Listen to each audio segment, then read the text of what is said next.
Good afternoon, everyone. My name is Anna. Today I'm not sharing about my diabetes issue. I'm sharing on behalf of my mom, how she has benefited M-Life medical device. A bit of background about my mom. She's in 2014. She had a heart valve replacement that we put metal valve in her, so that she don't need to go for more operation in terms of her heart valve failed again. So she requires warfarin, which is a blood thinning medication on her. So if in future any operation that she needs to go through, she will have higher risk of bleeding. So we thought that animal valve may die off very fast, so we use metal valve. But who knows in 2008, she had the heart valve change in 2004. 2008, she had this flesh-eating bacteria that attacked her. Many people who have seen her during our Port Dickson trip thought that she amputated her leg due to diabetes, but she's not. She got attacked by this flesh-eating bacteria that eats up her entire leg all the way to the hip bone, and her abdominal area was also affected. Then she has an ileostomy bag to support her passing out of pools. And why she cannot have it on the large intestine, because it was affected then, so they have to create an ileostomy bag on the smaller intestine. So her absorbance of nutrition will be affected also. Then a year later, she had kidney stones. And after we blast away the kidney stones, it returns again for 1 more year. It came back again. So the doctor decided not to blast her anymore because it will keep coming back to her. And if we keep having her kidney stone there, what she'll get next is UTI, urine infection tract. She has UTI. She needs to go into hospital to clean it. She goes hospital so frequent, it's like as if she go for staycation.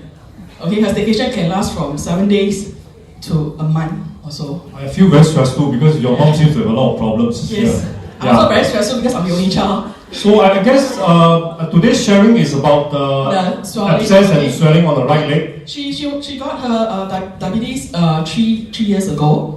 And she had a swell recently on starting from May to 29. We do not know whether it was insect bite or whatever. So she had this swell, and she refuses to go in to check. But until June the 2nd, if past midnight, this is the 3rd. She cannot take it anymore. She admitted to NUH. And she has to be operated on it. Pardon me for next few slides because it can be, some of you may not be able to take it. So this is an infection of the internal. Yeah. So they have to clean it up because there's pus in it. So when they clean up, they cannot stitch it back. Because if they stitch it back, right, they will have more pus. So she has to go through a daily cleansing, alternate days. Yeah. So this is the operation on the 4th. They have to dig up more skins underneath her to really clean her. And all of us know that being a diabetic patient, especially for leg, it takes very, very long to heal. And if you do not take care of the wound, it may not be healed and your leg will be just gone. Alright? And she was discharged on the 6th of June. And this one is the measurement. Doctor gave her 3 days of antibiotics to take. But however, when we get back to polyclinic, she developed some swelling. You can see the redness. Maybe you cannot see very clearly. There's a redness and stuff like that. And the measurements on the wound. So they started her on 5 more days of antibiotics. But then again, that was the time when I was liaising with Cynthia. How best can she be on this medical device? So after consulting Tao Xiong, we put her on 2 hours of EPT and to monitor her condition. So on the 10th from 9 June onwards, she slept on the mattress. On the 10th June, you could see the swell actually subsided very much. The redness is actually not there. And you could actually also see the wound measurements. The smaller wound dropped by 1 cm then. On 12th of June, we went back. You could see slowly the wound gets smaller and smaller. But what we want is not just the wound to get smaller, because if the wound gets smaller and close it up this way, it will not help because below is still hollow and the abscess will still be there. What we want to achieve is for the flesh to rise up from the bottom. So from 15 June, it gets better, smaller, cleaner, healthier wound. Okay, and you could see on 25th, between 15th to 25th, okay, in between we went for hospital check and they do the wound cleaning. I forgot to take the measurement. But you see from this 10 days onwards, when we found that she could sleep better with 2 hours, every time when she's on resting, I'll just go and press 2 hours day or in the afternoon. Then in the middle of night, okay, let's say she sleeps at 11, I'll just press another 2 hours, and I get up at 4 o'clock. I just press another 2 hours, so that those speed up her recovery through deep sleep. Okay, and from 28 onwards, you see 2.4 for the big wound. It went down to 1.9. Within that few days, the wound went down by 5 cm. So much of self-healing has taken place through this medical device. I think we take a look at this picture as what Anna was mentioning, not just the wound closing up. You could see the flesh actually start to fill up the gap that's in the wound. So that's the main purpose of the therapy. Yeah. Okay, this is when we do a home dressing. Just from alternate days that we go for dressing, slowly the nurses from Poly says that you can come after a week. So in between, okay, we do the cleansing for her. Okay, and she was not in pain. Even we clean it on her, she doesn't feel painful. She was okay. Her threshold was very high, I guess. Yeah, for me, I faint. Okay.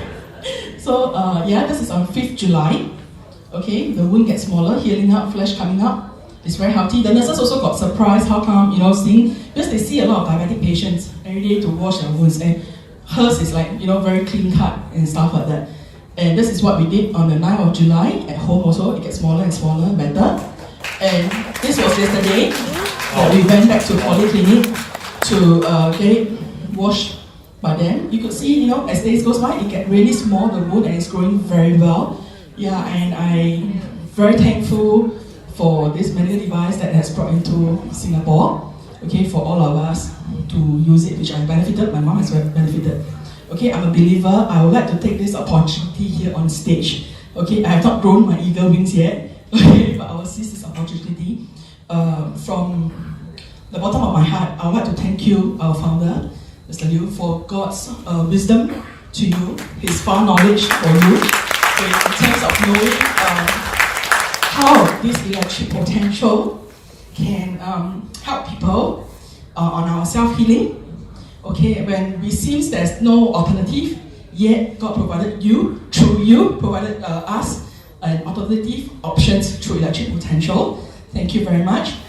Thank you, my leaders, Tao Xiong, Cynthia, Stephanie, Henry, as well as Casey, for always there guiding us.